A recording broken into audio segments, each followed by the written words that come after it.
এই রোদ আর সহ্য হয় না। একটা ছায়া দরকার। আমার গায়ে রোদ লাগে না। আমি তো বড়সড়। হি হি। ভালোই হয়েছে।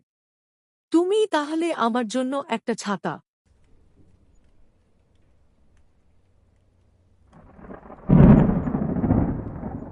বৃষ্টি আসছে মনে হচ্ছে। বৃষ্টি মানেই মজা। নাচবো, ঝাঁপাবো। হঠাৎ ঝমঝম করে বৃষ্টি নামে। খরগোশ ভিজে যাচ্ছে, হাতির গা ভিজছে না। হাতি ভাই, আমায় একটু তোমার নিচে দাঁড়াতে দাও না, প্লিজ। তুমি তো বলেছিলে আমি তোমার ছাতা। এসো।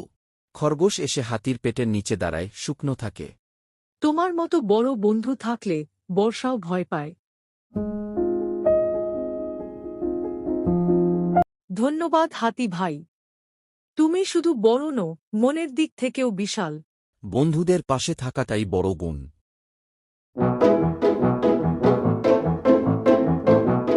বন্ধুত্ব মানে একে অপরের পাশে থাকা, রোদে হোক বা বৃষ্টিতে গি। আজকের প্রশ্ন, বলো তো খরগোশ বৃষ্টির মধ্যে কোথায় গিয়ে আশ্রয় নিয়েছিল? ভিডিওটি ভালো লাগলে অবশ্যই লাইক আর কমেন্ট করে দিও, আর আমার চ্যানেলটিকে সাবস্ক্রাইব করতে ভুলো না।